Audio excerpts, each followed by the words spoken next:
Student welcome back to a new video. जैसा कि आप सब जानते हैं, अलीगढ़ मुस्लिम यूनिवर्सिटी में जो क्लास 11th का एंट्रेंस एग्जामिनेशन होता है उसमें एक पोर्शन होता है जिसको इंडो इस्लामिक कल्चर कहते हैं और उसमें से 10 मार्क्स के क्वेश्चन पूछे जाते हैं। हालांकि इस साल उसमें कुछ तब्दीली भी की गई है, लेकिन एक पोर्शन है जैसा कि आप यहाँ पे देख सकते हैं जिसका हम कह सकते हैं sir Syed and Aligarh movement, इससे रिलेटेड सारी चीजें पूछी जाएंगी और इसके लिए टोटल 4 मार्क्स यहाँ से क्वेश्चन आपका होगा।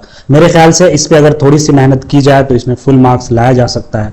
तो मैं यहाँ पे कुछ वीडियोस में 3-4 वीडियोस में वो सारे टॉपिक्स हम यहाँ पे इंशाल्लाह कवर करेंगे जो यहाँ पे सिलेबस में दिया हुआ है। तो आप वीडियो को देखिए, इस वीडियो को एंड तक देखिए, सारी चीजों को ध्यान से आप देखिए।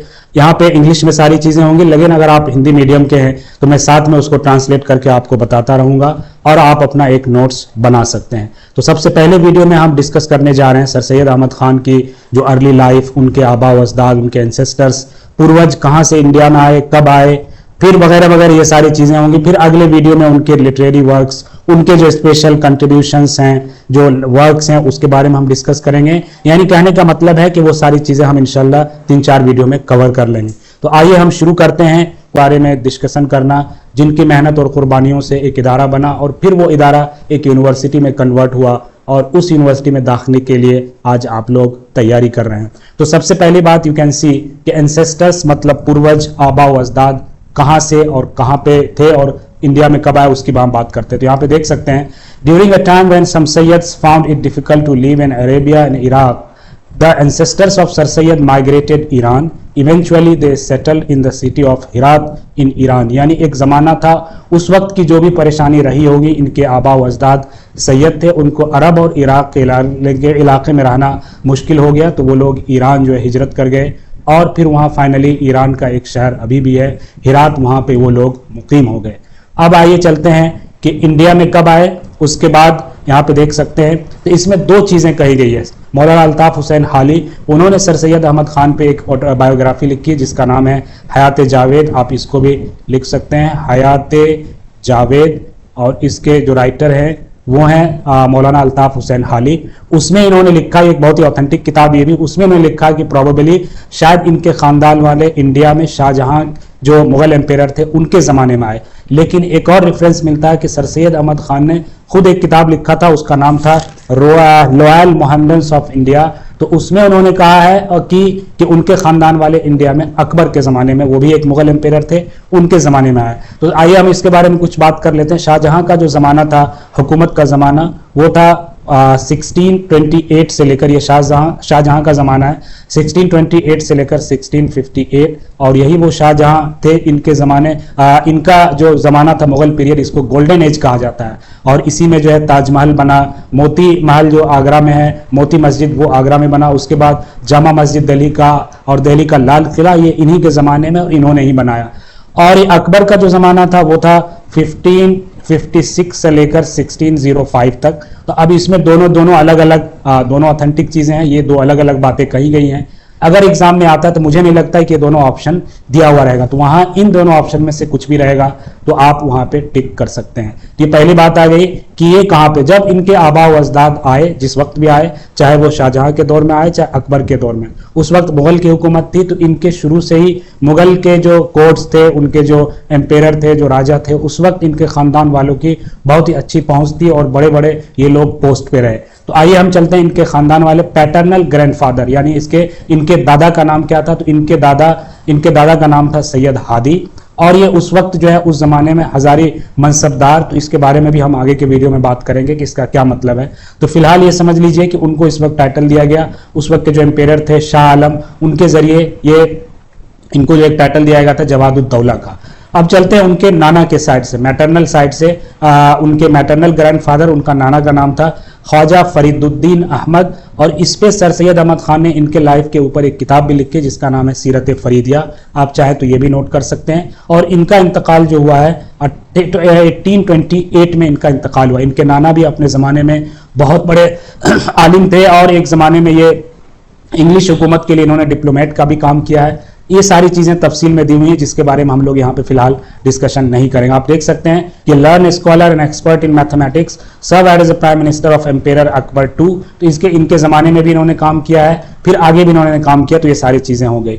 अब चलते हैं सर सैयद अहमद खान साहब के जो वालिदैन थे, इनके वालिद और वालिदा मोहतरमा। तो इनके वालिद साहब का जो नाम था वो था मीर मुत्तकी, जिनका इंतकाल 1838 ईस्वी में हुआ था, 1838 में। और इनकी वालिदा का नाम था, मदर्स नेम वाज अजीजुन निसा बेगम। ये जो है बहुत ही दीनदार, बहुत ही नेक खातून थी, और ये बहुत ही एक इनके जैसे नाना का नाम था ख्वाजा फरीदुद्दीन खान, वो एक बहुत पढ़े लिखे दीनदार अपने ज़माने के उस ख़ानदान से आती है। तो इनके बारे में सर सैयद अहमद खान ने खुद बहुत सारे वाक़यात लिखे हैं, कुछ चीज़ें बताई। एक दो चीज़ें मैं इनके मदर के बारे में बता दूँ। ये सर सैयद अहमद खान साहब खुद कहते हैं कि इनकी मदर के पास जो भी आमदनी होती थी उसका 5% वो रखती थी चैरिटी के लिए, और उस वक्त जो भी ज़रूरतमंद लोग थे, जो भी इनके पास आते थे, उनको उससे वो मदद करते थे। अब हम चलते हैं कि सर सैयद अहमद खान की पैदाइश कब हुई। तो sir Syed Ahmad Khan was born on October 17, 1807 in Delhi. इनकी पैदाइश 17 अक्टूबर 1817 में दिल्ली में हुई। और इस्लामिक कैलेंडर से, हिजरी कैलेंडर से अगर हम बात करें तो उस वक्त इनकी पैदाइश 5 जुल्हिज्जा और 1232 हिजरी में हुई। अगर आपको ये पूछा जाए तो अभी जो हिजरी कौन सा चल रहा है, ये 1445 हिजरी चल रहा है। अगर बेहतर होगा कि पहले इस तरह के भी क्वेश्चन आते थे कि इस्लामिक कैलेंडर का मंथ भी पूछा जाता था, लेकिन शायद वो इस बार से टॉपिक से हटा दिया गया। अब जब इनकी पैदाइश हुई तो इनके वालिद मोहतरम जो मीर मुत्तकी साहब थे, वो जो है अपने ज़माने में एक बुजुर्ग थे उस वक्त, शाह गुलाम अली, और इनका दूसरा नाम शाह अब्दुल्ला था। उस वक्त दिल्ली में दो आदमी जो है, दो बुजुर्ग बहुत ज़्यादा फेमस थे। एक थे ये शाह अब्दुल्ला और एक शाह अब्दुल अजीज़। तो इनके वालिद साहब, इन बुजुर्ग से इनका बहुत ज़्यादा ताल्लुक़ था। और इन बुजुर्ग का भी जो शाह गुलाम अली या शाह अब्दुल्ला, इनकी अगर हम बात करें तो इनकी ये 1724 से लेकर 1743 से लेकर 1824 तक इनकी लाइफ है। और ये अपने ज़माने के बहुत बड़े बुजुर्ग, इनके दूर दूर तक लोग इनके मुरीद, इनके अकीदतमंद, इनके मानने वाले थे। इनके फैमिली से बहुत अच्छा रिलेशन था। तो इनके फादर ने, सर सैयद अहमद खान साहब के फादर ने इनसे रिक्वेस्ट की कि आप इनका नाम रख दीजिए। तो उन्होंने इनका नाम रखा नाम अहमद। तो इसका मतलब ये हुआ कि सर सैयद अहमद खान, तो इनका जो नाम है सिर्फ अहमद है। और यही वो बुजुर्ग थे शाह गुलाम अली। इनके बड़े भाई जिनका नाम था सैयद मोहम्मद, उनका भी उन्होंने नाम इन्होंने ही रखा था। तो सर सैयद अहमद खान 3 भाई बहन थे। एक बड़े भाई थे, इनका नाम था सैयद मोहम्मद, और इनकी बहन थी, उनका नाम था सफियतुन निसा। तो सर सैयद अहमद खान की जो पैदाइश हुई घर में, वो सबसे छोटे थे। 6 साल बाद इनकी पैदाइश हुई अपनी भाई बहनों में। तो उस वक्त घर में बहुत ज़्यादा खुशी थी, और पैदाइश के वक्त जो है बहुत ज़्यादा सेहतमंद हट्टे कट्टे इंसान थे। तो ये हो गई उनकी बुनियादी, जो इनकी पैदाइश कब हुई, इनका नाम कौन रखा, वगैरह वगैरह। तो आइए हम चलते हैं अब एजुकेशन के बारे में। तो उस वक्त जो भी बेहतर हो सकता था, चूंकि सर सैयद अहमद खान को उस वक्त वो सारी चीज़ें अवेलेबल थी, मैसर थी, जो एक बड़े घर के शहजादे को, बड़े घर के बेटे को, बेटियों को होना चाहिए था। इनको भी वो सारी चीज़ें मैसर थी। तो इनको भी उस वक्त ज़माने के एतबार से इनको तालीम और तरबियत दी गई, इनकी एजुकेशन हुई। तो सबसे पहले अब यहाँ पे हम लोग डिस्कस करेंगे, 2 फेजेस में बात करेंगे, क्योंकि इनकी पढ़ाई अलग अलग 2 फेजेस में हुई। उन्होंने खुद इसका तज़किरा किया है और हिस्टोरियन ने इस बारे में लिखा है। तो सबसे पहले अर्ली एजुकेशन जो था इनका एज 4, जब एज 4 हुआ था उस वक्त बिस्मिल्लाह की तकरीब होती थी, बच्चों की पढ़ाई की शुरुआत की जाती थी। उस वक्त जो दीनदार बुजुर्ग होते थे उनको बुलाया जाता था। तो उस वक्त भी बिस्मिल्लाह की तकरीब में भी वही शाह गुलाम अली तशरीफ लाए जिन्होंने इनका नाम रखा था, और इनकी पढ़ाई की शुरुआत हो गई। और ये स्टार्टिंग के दिनों में इनकी वालिदा मोहतरमा, इनकी मदर ने ही, during the earliest stages he was taught by his mother, इनकी वालिदा मोहतरमा ने इनको सारी तालीम दी, जो बुनियादी उस वक्त की जो भी तालीम का रिवाज था, जो भी तरीका था। उसके बाद at the age of 18 he completed the first phase of his formal education studying the religious text, जो भी बुनियादी जो तालीम थी कुरान और हदीस। उसके बाद इन्होंने मैथमेटिक्स भी पढ़ा, ज्योमेट्री भी पढ़ा। Despite this he maintain his interest in reading. और ऐसा नहीं कि पढ़ाई ख़त्म हो गई, सर सैयद अहमद खान शुरू से ही जब इनकी पहली स्टेज पढ़ाई की ख़त्म हो गई, उसके बाद ये पढ़ाई में इंटरेस्ट लेते रहे। कुछ और 1-2 नाम हैं जिसके बारे में मैं आपको बताना चाहूँगा, शायद वो आपके काम आ जाए। तो जैसे यहाँ पे इन्होंने लिखा हुआ है कि मैथमेटिक्स इन्होंने पढ़ा, तो उसके लिए टीचर अलग अलग, एक जगह पे इनका नाम आता है ज़ैनुल आबिदीन। इनके शायद ख़ानदान में ऐसा क्लियरली मेंशन नहीं हुआ। ज़ैनुल आबिदीन एक टीचर थे जिन्होंने इनसे इन्होंने पढ़ा। मैथमेटिक्स पढ़ा और इन्होंने कुछ तिब्ब भी पढ़ा, यानी मेडिसिन भी पढ़ा कुछ दिनों तक, हालांकि इन्होंने छोड़ दिया। तो इन जिनसे इन्होंने मेडिसिन पढ़ा, यानी उर्दू पर्शियन में जिसको हम लोग तिब्ब बोलते हैं, उनका नाम था गुलाम हैदर खान। तो ये भी अगर आप नोट्स बनाते हैं तो ये भी आप लिख लीजिए, गुलाम हैदर खान। तो ये इनके कुछ अर्ली स्टेजेस में जिन्होंने अलग अलग फील्ड की उनसे तालीम हासिल की। अब इनका स्टार्ट होता है second phase of education at the age of 29। और ये कब हुआ, जब आगे हम बात करेंगे कि इनकी जब नौकरी की बात हुई, जब इनकी शादी हो गई, तो उसके बाद जब ये दिल्ली पहुंचे ट्रांसफर होके, तो उस वक्त इनकी पढ़ाई जो शुरू हुई उसके हम आगे बात करेंगे। तो at the age of 29 sir Syed Ahmad Khan began the second phase of his formal education. और उन्होंने फॉर्मल एजुकेशन में क्या किया, तो सबसे पहले initially he refreshed his earlier studies with मौलवी नवाजिश अली, रिविजिटिंग फाउंडेशनल नॉलेज। उस वक्त दिल्ली में बहुत फेमस आलिम थे नवाजिश अली, तो उनसे इन्होंने बहुत सारी जो उन्होंने पहले पढ़ी थी उनको रिफ्रेश किया। फिर उसके बाद मौलाना मखसूसुल्लाह थे एक, जो शाह अब्दुल अजीज, जिनका मैंने आगे जिक्र किया कि उस वक्त दिल्ली के बहुत बड़े आलिम और बहुत बड़े बुजुर्ग, उनके नेफ्यू मौलाना मखसूसुल्लाह, उनसे इन्होंने कुरान और हदीस पढ़ी। तो ये आपको अगर ये आता है कि कौन इनके उस्ताद रह चुके, तो मैंने सारे नाम बता दिए, आप इसको नोट डाउन कर सकते हैं। तो ये सारी बातें हो गई उनके एजुकेशन के बारे में ब्रीफली, जो हमारे एग्जामिनेशन पॉइंट ऑफ व्यू से इंपॉर्टेंट है। अगर इसके डिटेल्स में जाए तो बड़े बड़े राइटर्स इनके लाइफ के बारे में बहुत सारी किताबें लिखी हैं, जिसका हमको यहाँ पे डिस्कशन करना बहुत ही नामुमकिन है और अभी हमारे फिलहाल जरूरत भी नहीं है। लेकिन मेरा मशवरा यह है कि आपका अलीगढ़ मुस्लिम यूनिवर्सिटी में सिलेक्शन होता है तो जरूर ऐसी अजीम शख्सियत की जिंदगी के बारे में पढ़िए, बहुत सारी चीजें वहां से चीजें हमें सीखने को मिलेंगी।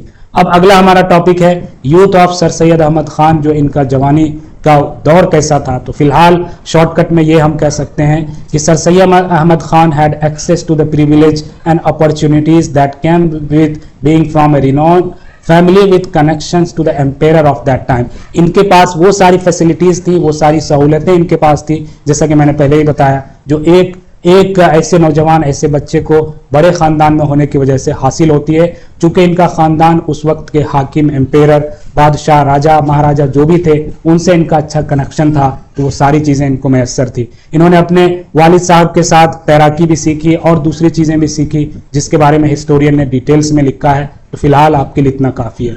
अब चलते हैं जवानी में के बाद अब इनकी शादी। तो सर सैयद अहमद खान मैरिड पाकीजा बेगम। पाकीजा बेगम जिनसे इनकी शादी हुई, उनका नाम पाकीजा था और इनका दूसरा नाम मुबारक बेगम था। इनकी शादी होती है 1836 में। तो अब ये भी इंपॉर्टेंट है, वो भी याद रखिए। और इनकी जो वाइफ थी वो भी बहुत एक अच्छे खानदान से थी। द कपल, अब इनके जो है 3 जो औलादें हुई इनकी। तो पहला जो इनका लड़का सैयद हामिद, सैयद महमूद, और इनकी एक इनकी साहबजादी थी, उनका नाम था अमीना। और सर सैयद अहमद खान की जो वाइफ थी उनका इंतकाल हो गया 1861 में। जिस वक्त सर सैयद अहमद खान अपने गवर्नमेंट जॉब में थे, उस वक्त वो मुरादाबाद में थे, और उस वक्त when he was 44 years old, तो उसी वक्त उनकी वाइफ का इंतकाल हो गया। लेकिन उन्होंने अपने बच्चे, हिस्टोरियन ने लिखा है, अपने छोटे छोटे बच्चों की तरबियत में कोई इधर उधर ना हो जाए या और भी दूसरे वजूहात की वजह से इन्होंने फिर दूसरी शादी नहीं की और फिर उसके बाद वो ऐसे ही इन्होंने जिंदगी गुजार दी। अब बात आती है कि अब इनकी शादी हो गई 1836 में, और उसी जमाने में जैसा कि मैंने पहले ही बताया होगा आपको फिर से एक बार बता दें कि इनकी जो है क्या बोलते हैं, इनके भाई बहन, जैसे इनकी बहन का नाम जैसे मैंने शायद पहले ही बताया, सैयद मोहम्मद, जो सैयद मोहम्मद थे, इनके भाई का इंतकाल जो है जवानी में ही हो गया। सर सैयद अहमद खान हिस्टोरियन ने भी लिखा है कि जवानी में बिल्कुल अलग थे, लेकिन सडनली इनके भाई का जो इंतकाल जब हुआ, जवानी में एक कम उम्र में इंतकाल हो गया, उसके वजह से सर सैयद अहमद खान की जिंदगी में बहुत बड़े बदलाव आए। और इनके भाई का जो इंतकाल हुआ था वो तकरीबन, मैं आपको डेट बताता हूँ, उनके भाई का इंतकाल हुआ था, इनके भाई का इंतकाल हुआ है सैयद मोहम्मद, इनका इंतकाल हुआ 1846 में, और इनकी बहन जो है सफियतुन्निसा, इनका इंतकाल हुआ है 1892 में। इनकी वजह माशाल्लाह बहुत लंबी उम्र हुई है, लेकिन इनके भाई का इंतकाल बहुत पहले हो चुका था, जिसके वजह से सर सैयद अहमद खान की जिंदगी में बहुत बड़े बड़े बदलाव आए, जिसको आप आगे हिस्ट्री में पढ़ेंगे या आप इंटरेस्टेड हैं तो पढ़ सकते हैं। अब बात करते हैं कैरियर में, कैरियर इन्होंने कैसे अपनी पढ़ाई मुकम्मल की। फिर कहाँ से इन्होंने शुरुआत की। तो उस वक्त खानदान का ये रिवाज था कि इनके खानदान चूंकि मुगल हुकूमत में आए थे और इनके अच्छे कनेक्शन थे, तो लोग मुगल हुकूमत में अलग अलग पोस्ट पे इनके दादा या जो भी खानदान में थे लोग काम करते थे। तो इनको भी शुरू में मशवरा दिया गया कि आप भी मुगल की जो हुकूमत है उसमें आप नौकरी तलाश करिए मुगल के यहाँ। लेकिन इन्होंने ये समझ चुके थे कि वो ऐसा वक्त था जिस वक्त मुगलिया हुकूमत बिल्कुल अपने जवाल पे थी, खत्म था, अंग्रेजों का धीरे धीरे दौर बढ़ता जा रहा था, उनका हर चीज पे कंट्रोल होता जा रहा था। तो इन्होंने अपने फैमिली के जो रिवाज और ट्रेडिशन से हटकर इन्होंने डिसाइड किया कि मुझे ईस्ट इंडिया कंपनी में नौकरी करनी है, जॉब करनी है और अपनी रोजी रोटी का इंतजाम करना है। तो उस वक्त इनकी एज जो थी वो 23 इयर्स थी। तो आप यहाँ देख सकते हैं कि ही हैज स्टार्टेड एज नायब मुंशी। और इसका इंग्लिश में अगर हम बात करें तो किसी किसी किताब में इनका जो ये जो नाम दिया गया है उसका नाम दिया गया है नायब मुंशी को assistant chief secretary to the commissioner. तो नायब मुंशी commissioner offered by the Robert Hamilton in 1839, इस वक्त इन्होंने ज्वाइन किया। उसके बाद qualified for the post of munsif का मतलब इंग्लिश में है जज। तो उसके लिए इन्होंने क्वालिफाई किया। और ये आपको जानकर बहुत ही इंटरेस्टिंग चीज होगा कि वो इन्होंने उस वक्त गवर्नमेंट ने रिटर्न एक एग्जाम फिक्स किया था और ये जो है पहली ही बार में रिटर्न में क्वालिफाई हो गए। हालांकि इनके भाई भी उसमें शामिल हुए तो पहली बार में क्वालिफाई नहीं हुए। तो उसी वक्त इन्होंने एक गाइड भी लिखा था वो तैयारी के लिए, मुंसिफ और जजेस के तैयारी के लिए। तो उसका नाम था, हम आगे डिस्कशन करेंगे, उसका नाम था इंतखाबुल अखवाइन, जिन्होंने दोनों भाइयों ने मिलकर उसको लिखा था कि कैसे उस वक्त के इम्तिहान की तैयारी किया जाए। तो जब ये क्वालिफाई हो गए पोस्ट फॉर मुंसिफ और जज, तो फिर इनको जो है मुंसिफ यानी जज पे मैनपुरी, अभी भी शायद मेरे ख्याल से यूपी में एक जगह है, डिस्ट्रिक्ट है या नहीं ये मुझे कंफर्म नहीं है, लेकिन मैनपुरी यूपी में एक जगह है जहां पे 1841 में ये चले गए। और उसी वक्त वो दिल्ली आए किसी काम के लिए कुछ दिनों के लिए। तो उस वक्त मुगलिया हुकूमत बिल्कुल खत्म नहीं हुई थी, उस वक्त एम्पेयर बहादुर शाह थे दिल्ली में। तो उन्होंने इनको एक टाइटल दिया जवादुद्दौला और एक और था आरिफ, एक और इस तरह कुछ था जिसका हम आगे डिस्कशन करेंगे टाइटल के अलग कॉलम में। और ये कब हुआ था? 1842 में। उसके बाद ये अलग अलग जगहों पे पूरे एक लंबे मुद्दत तक ही has served work in Delhi from 1846 to 1854। इसी वक्त उन्होंने बहुत सारी कुछ किताबें भी लिखी जिसके हम आगे डिस्कशन करेंगे। और दिल्ली में इन्होंने इतना दिनों तक काम किया, फतेहपुर सीकरी से फिर यहाँ ट्रांसफर वगैरह जो भी है आगे चल के हम वो भी देखेंगे। और ये उत्तर प्रदेश, उस वक्त का जो भी उत्तर प्रदेश रहा होगा 1855 से लेकर 1866 तक अलग अलग जगहों पे इन्होंने काम किया ईस्ट इंडिया कंपनी या ब्रिटिश के अंडर। और 1876 को ये फाइनली पोजीशन ऑफ सबऑर्डिनेट जज अंडर द ब्रिटिश गवर्नमेंट ये रिटायर हो जाते हैं। उसके बाद भी गवर्नमेंट चूंकि रिटायर, बहुत ज़हीन आदमी थे, बहुत मेहनती थे, तो पोस्ट रिटायरमेंट भी इनके कुछ गवर्नमेंट ने फिर भी इनको इंगेज रखा। Made knight commander of the star of India from the British government और द ईस्ट इंडिया कंपनी। फिर इनको अपॉइंट किया गया, appointed to the governors general council.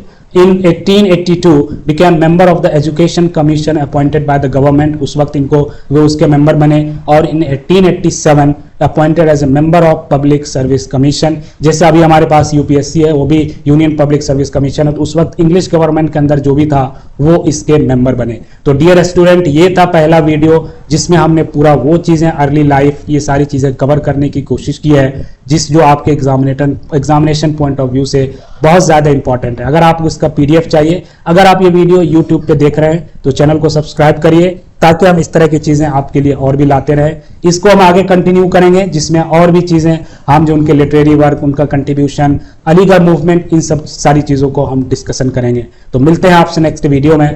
Thank you.